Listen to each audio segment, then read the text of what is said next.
Everyone. My name is Sarah Lozanova, and I'm part of the Sustainable Solutions Group team. Thank you for joining us for our webinar entitled Millennials, Retailers and Restaurants. Millennials expect sustainable sourcing. Before I introduce Janice Neitzel, I want to mention that we will have some time at the end of the presentation for asking questions. Please enter these questions in the Ask a Question area on your webinar screen. And now I would like to present you to Janice Neitzel, Principal and Founder of Sustainable Solutions Group. Welcome, Janice.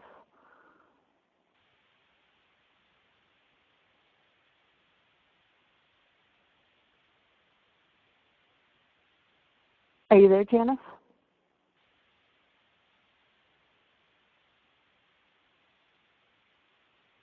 Okay, it looks like we're having some technical difficulties. Just a moment.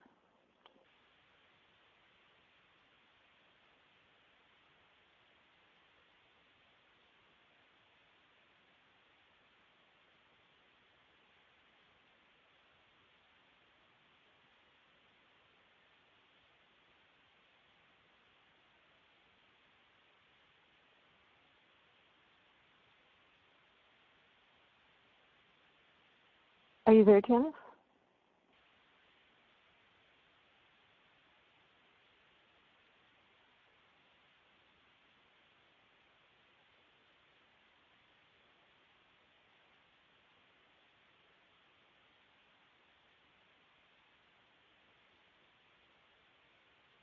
Hi, this is Janice. Can you hear me? Yes, we can. Thank you, Janice. Excellent. So I was having a technical problem, but now we have that solved, so we'll go ahead and begin. Thank you, Sarah, for introducing me, and welcome everyone this morning. We're going to be talking about how millennials expect sustainable sourcing. So as we know, consumer awareness, demand for more information, and continued compression on margins are giving a platform for the food industry to look at value and innovation through a different lens. Sustainable sourcing can differentiate your brand and bring additional value to your customers. As far back as 1989, which is a while back, a UK-based publisher made the term famous ethical consumer. And to provide information to people that consider themselves ethical consumers, companies were given negative marks and were published in rating tables based on categories like inhumane treatment of animals, poor farming practices, over-packaging, lack of recycling, and etc. In more recent years, Bloomberg and Reuters provide environmental, social, and governance ratings directly to the financial screens of hundreds of thousands of stock market traders. Just last year, Consumer Reports did a study in 2015 of what is important to food shoppers, found to be very important or important to U.S. consumers for categories such as supporting local farmers, supporting companies with good working conditions, reducing exposure to pesticides, better living conditions for animals, and, as is the newest issue, reducing antibiotic use in food. So we all know that millennials are the newest majority demographic and soon to be the largest dollar. This segment is very aware and supportive of a sustainable lifestyle. In addition, they're not specifically loyal to brands like our parents and grandparents. They're fiercely loyal to brands that meet their value equation. Kenneth, can you advance the slides? Okay, there we go. Thank you. So today we're going to look at actionable ideas and tools that are going to allow you to include sustainable sourcing into your strategies. We're going to look at myths of sustainable sourcing, risks and responsibilities, challenges, most importantly, business opportunities, and then we're going to look at an approach to crawl, walk, and run. We'll look at messaging strategies to communicate your brand and successful outcomes. So we all know that within every long presentation, there's a short one dying to get out. So I'm going to give you some ideas, take your questions, and get you on your way.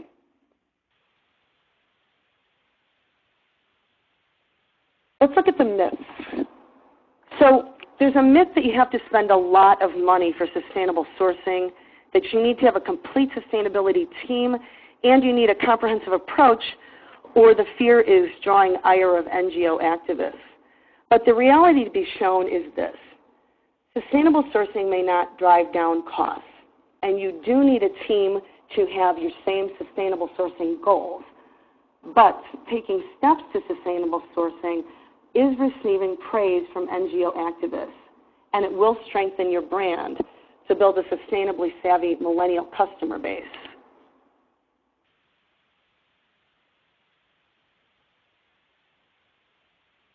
There's a huge risk in remaining complacent. You've probably heard of a group of consumers called food evangelists. They actively critique and recommend food, brands, agriculture practice, and this is growing in size and influence. Food evangelists are typically young millennial females who are active online, financially secure, and have families. This group has more than doubled in the last 2 years, from 10% of millennials to 24%. Food evangelists are not a fringe group. They're generating 1.7 billion conversations about food every week in the categories of food health, transparency, etc. Another risk in being complacent is that a year ago, big food investment fund managers met to discuss humane sourcing, such as cage-free eggs and pork crate bans. These were once niche issues, but now investment firms are weighing the risk of retailers and restaurant chains not getting on the humane sourcing bandwagon. Let's talk about the risks of being naive about sustainable sourcing. We all know about the overuse of the word natural on labeling. The USDA and FDA definitions are ambiguous at best, and every brand has a different definition for natural. Lawyers are having a heyday, and you're put in the position of having to stop selling the product, redesigning your menu, redesigning the packaging to remove the wording. So let's talk about this word natural. That Consumer Reports study I just mentioned asked some questions and found out that many consumers would buy natural if it met their expectations of the word natural, and many would pay more. So 40% of consumers currently do not buy food labeled natural, but among this group, 75% would buy food if the label met their expectations. Of the people that already seek out natural, 62% of that group would pay even more for natural if it met their expectations.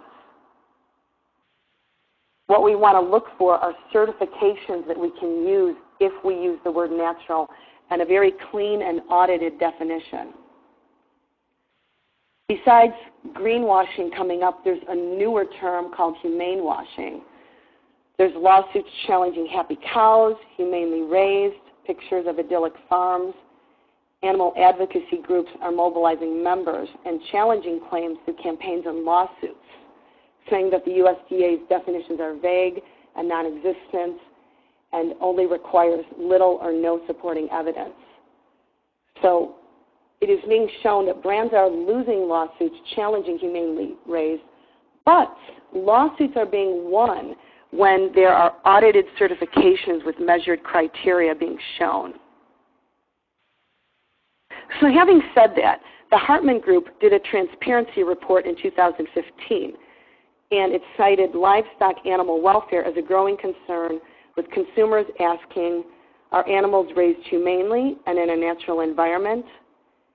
Are they being given hormones or antibiotics that could impact my health? Are the animals being used in product safety testing? So these questions are being asked. Let's understand that sustainable sourcing is new or less charted territory where rules and regulations are still being developed. Don't avoid sustainable sourcing, though. Understand the risks and use fact-based words and seek certifications that are measurable and audited.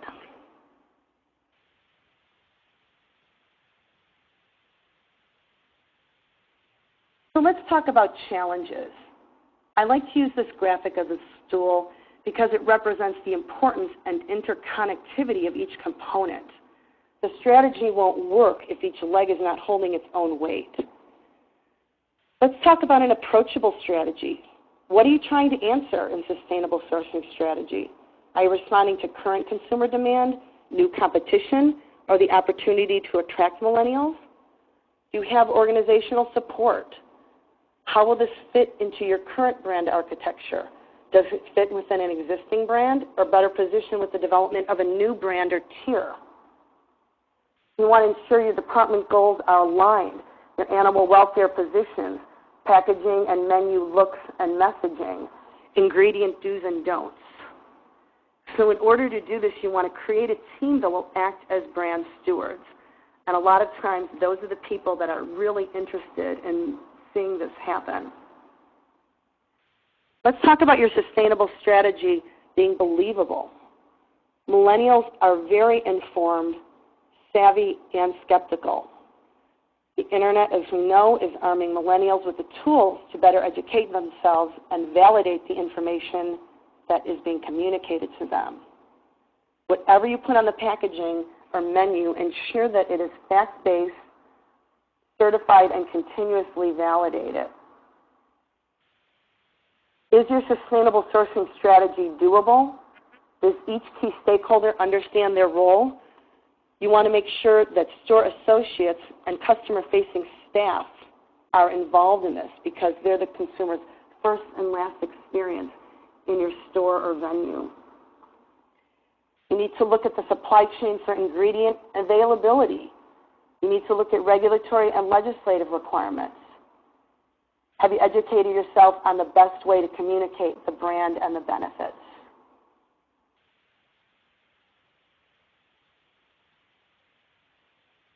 So having looked at the risks, the responsibilities, and the sustainable sourcing strategy, let's look at business opportunities. There are many social benefits to embrace sustainability. And in this discussion, we're going to talk about the business benefits. So you can expand your millennial reach. With more than $200 billion in annual buying power, millennials are the food industry's most sought-after audience. And as more millennials move from their parents' home, they are quickly becoming one of the most important food shopping and buying demographics today. In a study done earlier this year in May of 1,000 U.S. millennials, it found that 92% own a smartphone, which isn't a surprise, and 50+% use their mobile phone before or while grocery shopping or purchasing food at restaurants or other venues. So when choosing these places to get food, after the opportunity to cut cost, the next reasons most selected by the millennials are the availability of locally grown or organic products. And when asked to describe their grocery shopping style and their menu, what they look for on menus, after the word thrifty, most often chosen are local and foodie. So you can improve your supply chain by reducing the carbon footprint, by reducing packaging, by eliminating waste from the supply chain, and reducing corrugate. We've been hearing about a lot of these things, and now it's time to think about how to do these things. So now what? We have an approach we want to present to you that we call crawl, walk, and run. So in the crawl stage, you want quick wins. You want to utilize current resources, minimal investment, a single source focused on sustainability, and more involvement from outside experts and trading partners. So then in the walk, this is now where you are expanding your research a bit and trying to get consistency across what you're doing to get that believable piece down of your sustainable sourcing strategy. And then in the run, you have possibly a small team or well-versed category managers that look to run, and repeat. So the consumer is engaged, and you'll know that by the feedback. And there will be feedback. So you'll be addressing the more complex sustainable sourcing opportunities in the run stage.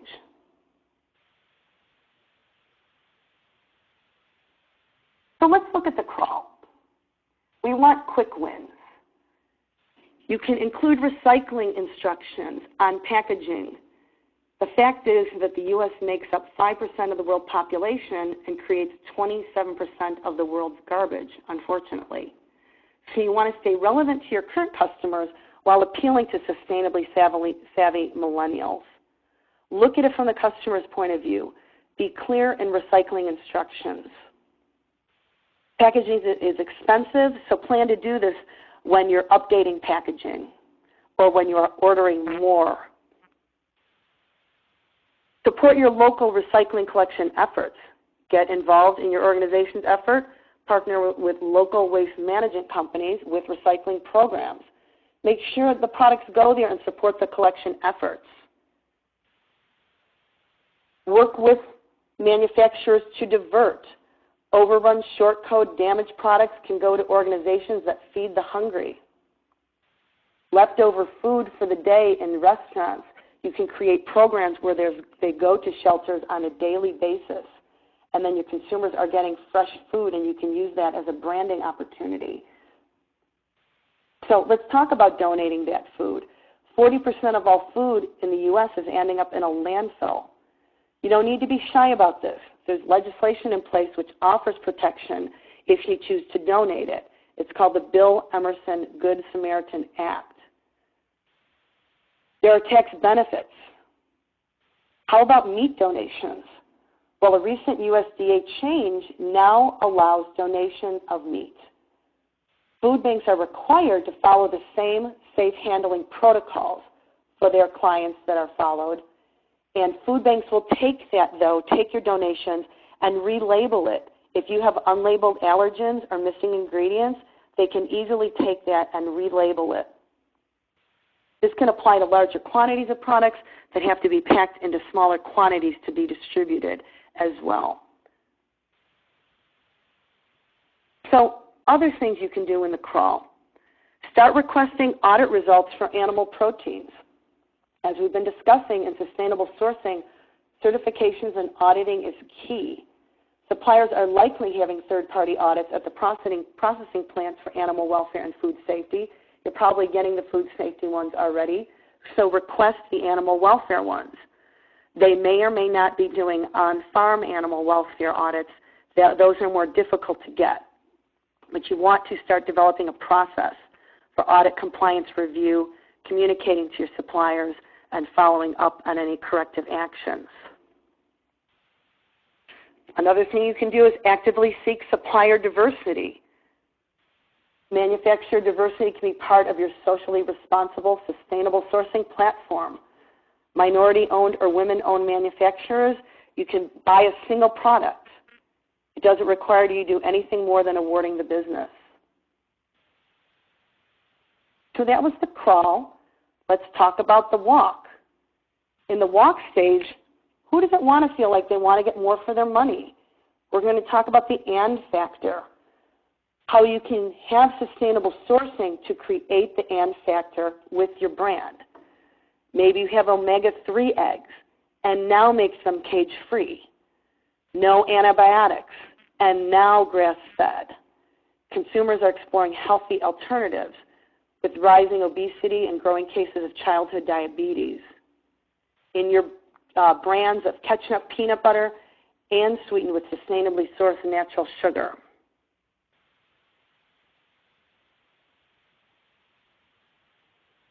A real area of importance with millennials is transparency. To have transparency, you must have traceability. You want to work with suppliers to ensure that they have and can share with you chain of custody and traceability documents. Of course, you would ensure your suppliers that these would be kept confidential and only share what is agreed upon. So you would be collecting a lot of information and deciding what millennials want to know and figuring out those pieces and then figuring out if those can be shared. So the paper products industry has been doing this for a while very well through the Sustainable Forestry Initiative. In the food industry, we still have work to do to record and make readily available product ingredient traceability information.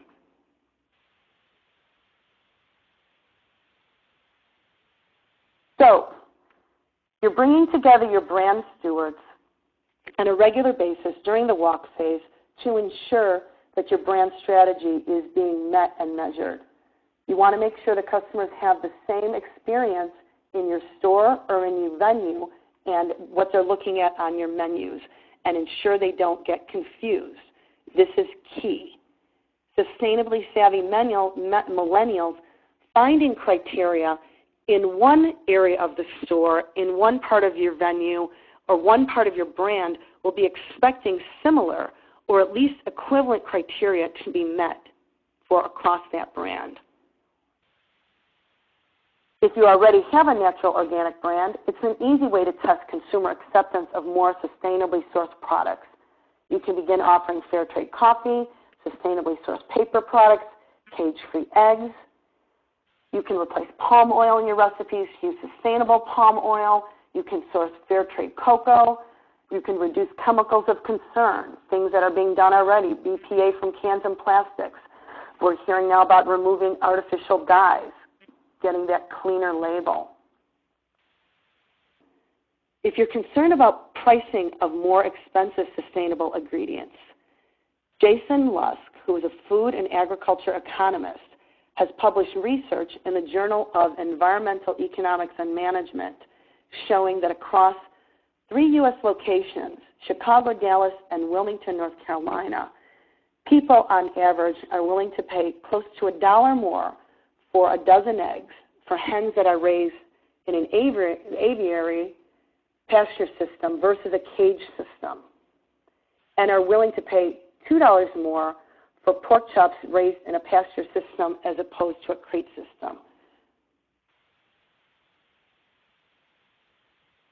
Make sure your positions of your brand strategy are known to your suppliers and to the industry.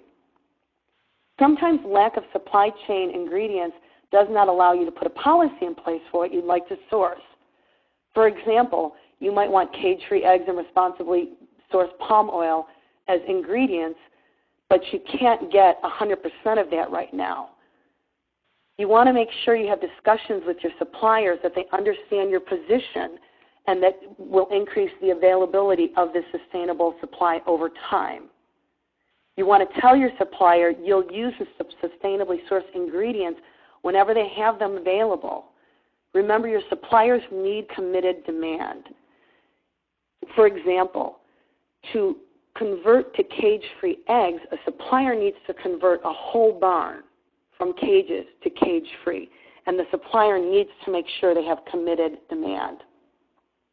So from a marketing perspective, you may not be able to label it right away, but you will be along this path to be able to label it when you are ready to do that. So you can start out by putting positions in place and then converting those to policies when you can get enough supply. So we have our brand strategy in place. Our brand stewards are meeting on a regular basis. So now we're going to repeat, and scale in the run phase. So in the crawl, you began identifying to the consumer how to recycle on the packaging label. In the walk, you began engaging manufacturers on reducing packaging. Now in the run, we're looking at what your packaging is made of. You want to provide packaging using recycled content. At a minimum, you're probably already doing pre-consumer recycled content materials. Pre-consumer materials were never touched by the consumer. The materials that were discarded and reused within the manufacturing process. So customers and millennials wonder about all the paper and glass being collected in people's recycle bins. That material is put into what is called the post-consumer recycled packaging. Most recycled content packaging in the store and the corrugate is pre-consumer. Post-consumer closes the loop from people putting stuff in the recycling bins and it being repurposed as packaging. So you can change your packaging to increase post-consumer fibers. Even better, you can have your packaging be commercially compostable. So when you do this, you take these steps, you want to make sure you put this on the label because you can bet that millennials are looking for these, even if they are in the smallest print, because remember, millennials have young eyes.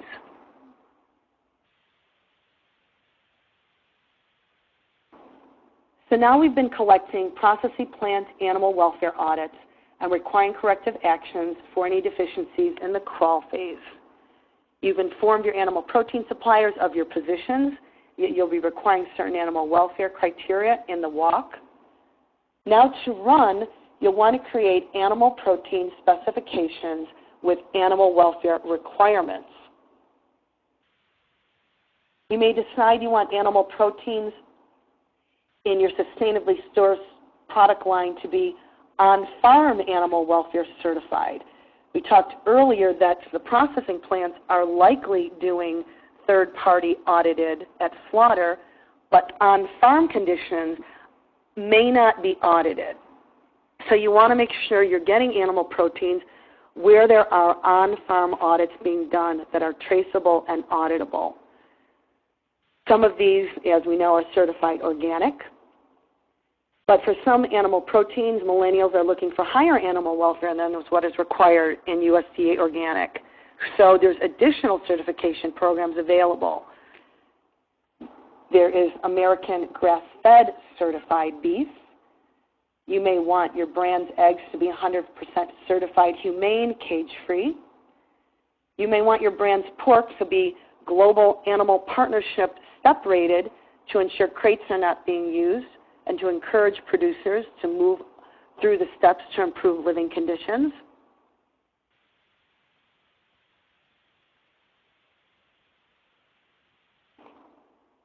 So as important as it is to embrace and put all these things in place, it's even more important to properly and effectively communicate your sustainable sourcing effort to millennials. We understand that these efforts are likely not going to cost less. So we want to be able to tell the story in our messaging so that millennials can understand the effort that's being put into the sustainable sourcing. So communicate it. We said millennials are web savvy. You'll want to make sure you get that on your website. You'll also want to make sure you get it in these social media tools, and that you have a great social media program where your social media person is on your sustainable sourcing team and understands how to communicate this effectively without greenwashing or humane washing.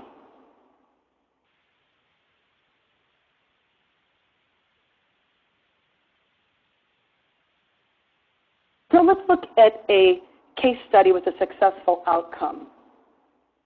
Unilever published their Sustainable Brands report earlier this year, and two key findings in their Sustainable Living Plan are that its sustainable brands are responsible for nearly half of the company's growth. And Unilever brands presenting sustainability objectives are growing 30% faster than others.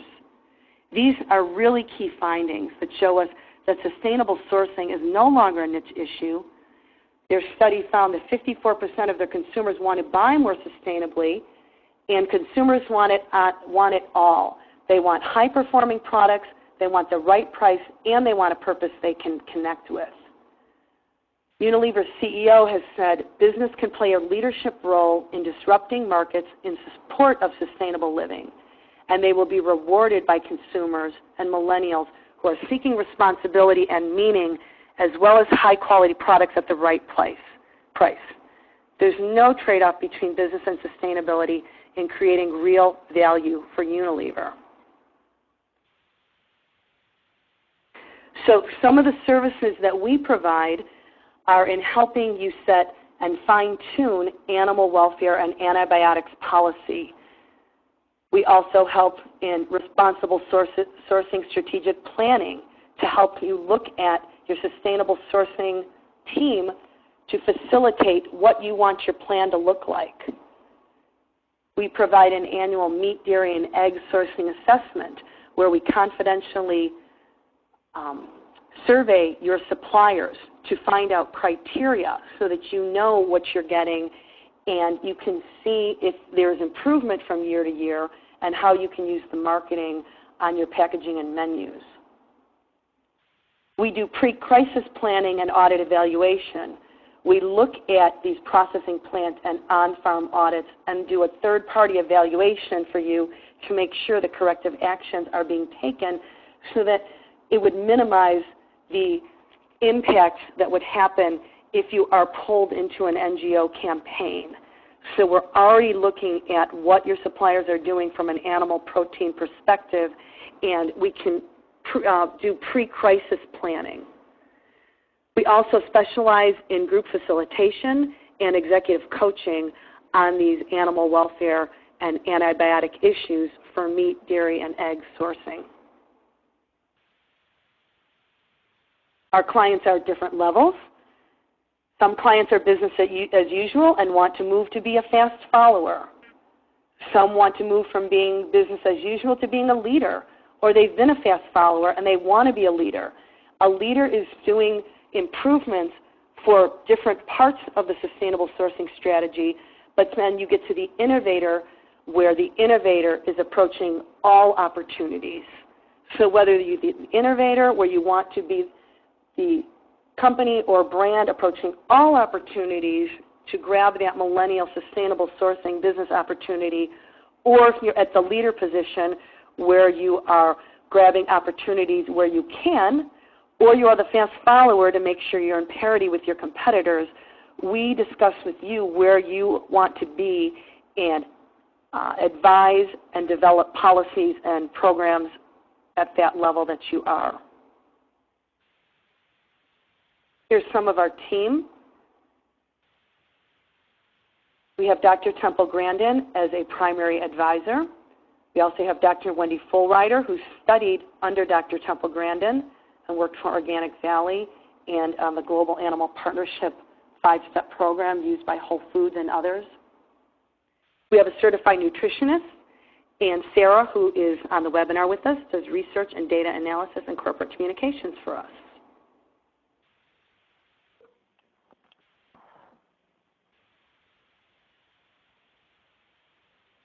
Here are what some clients have had to say about our working with them.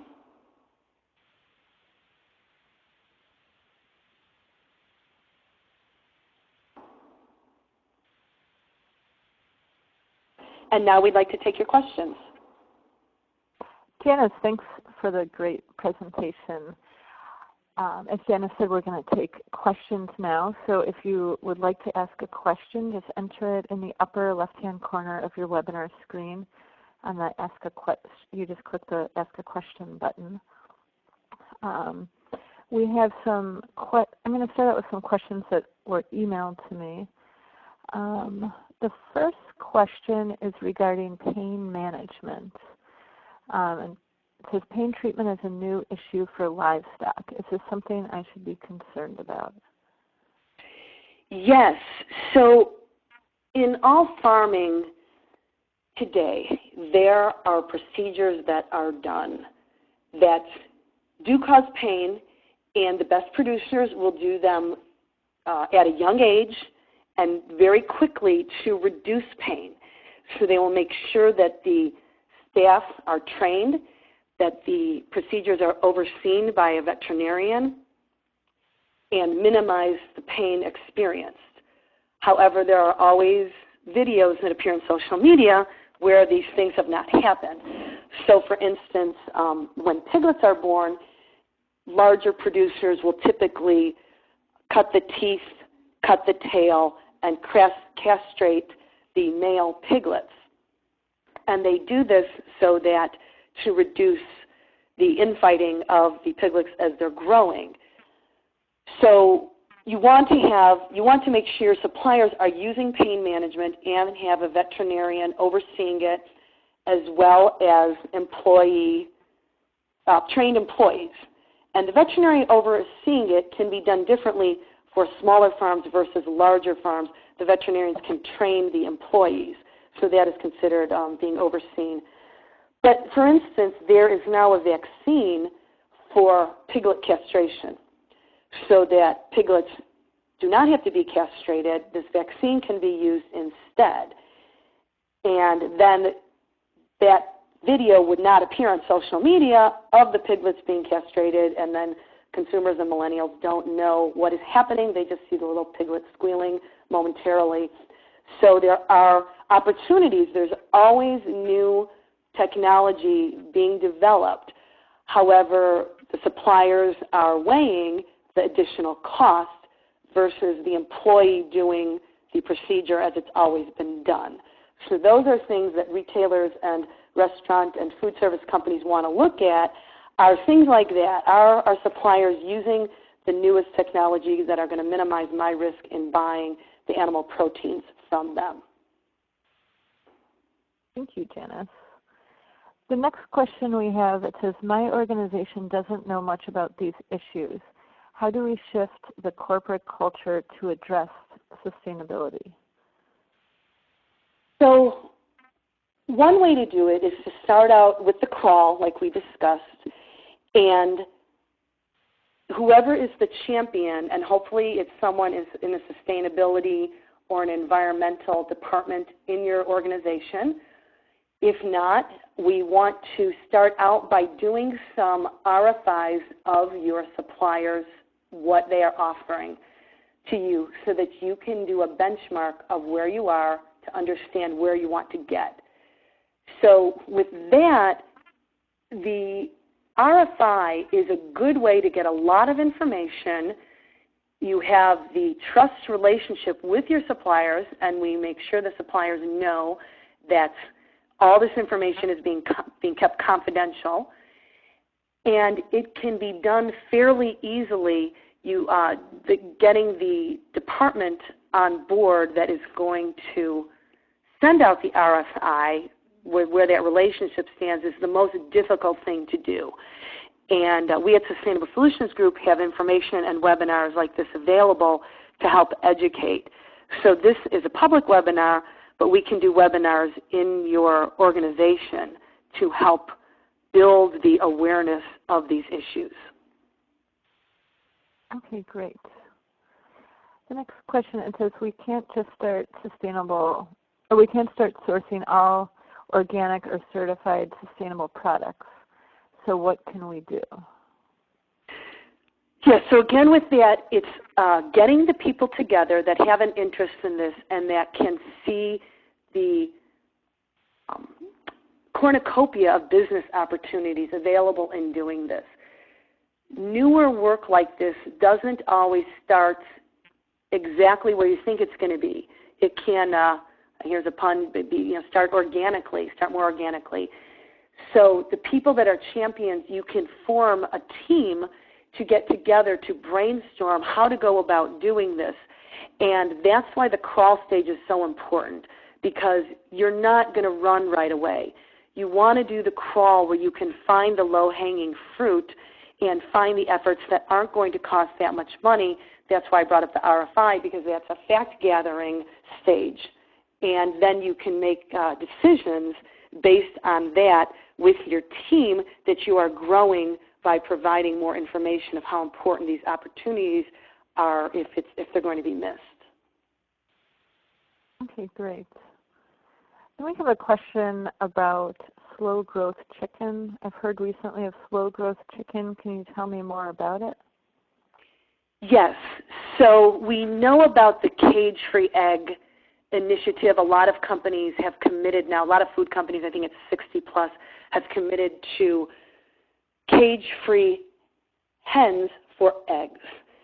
On the broiler chicken side, which are the meat chickens, the issue that has come up in the consumer demand for white meat, the chickens have been bred to have larger breasts, and it hasn't necessarily been a good thing for animal welfare.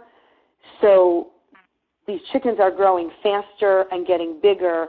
So what we want to do is take a look at the animal welfare involved and see if we can tweak the genetics to get a combination of being able to provide the chicken meat that the consumer wants, but also looking closer anti-animal welfare conditions for the chicken, which in some cases have been overlooked, and now there is visibility being brought to that by different animal NGO groups on social media. Okay, great. Thank you, Janice. The next question is, do you work with companies to help with problems with groups like Greenpeace or Humane Society or PETA? So what we do at Sustainable Solutions Group is we know people at those organizations, we monitor the issues and are on top of the issues and the implications, and then we work with our clients in pre-crisis planning so that we can minimize them being a target by a group while they are making their animal welfare improvements of their suppliers as part of a sustainable sourcing strategy.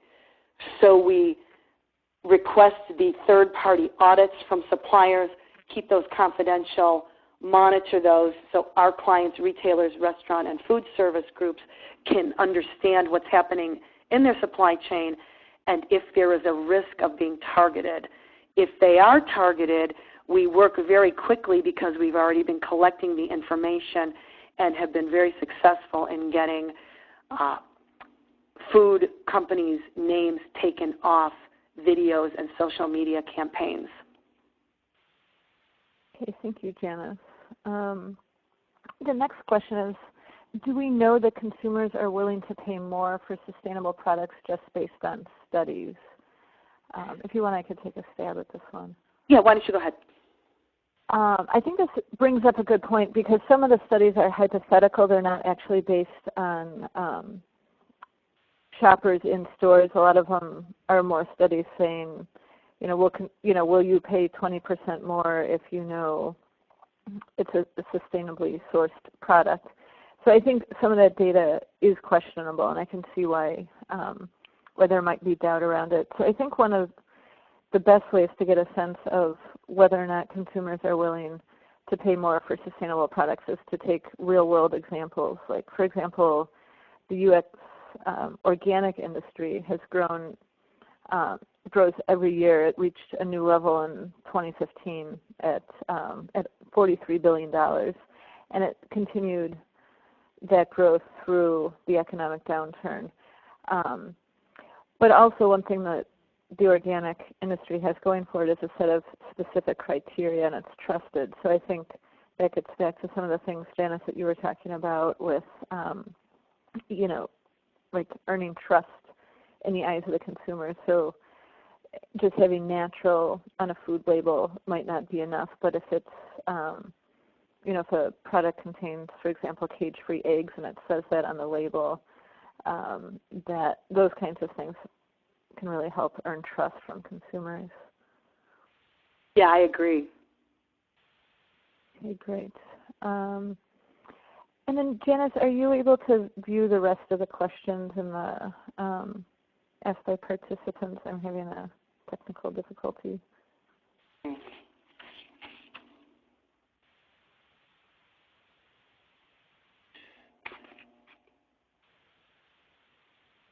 I am not seeing questions, any more questions, so I don't know. That might be all the questions, Sarah, do you think? Yeah, I believe that is all the questions. Well, thank you for everyone that has participated and for joining our webinar, and thank you for all the engaging questions. And if you would like to get in touch, Janice has her contact information on the slide. And we will be posting, or you can also email us for a copy, for a recording of the webinar if you would like to listen to it again or share it with colleagues. And we plan to be offering some more webinars in a couple of months, so stay tuned for those. Thank you, everyone. We appreciate your time.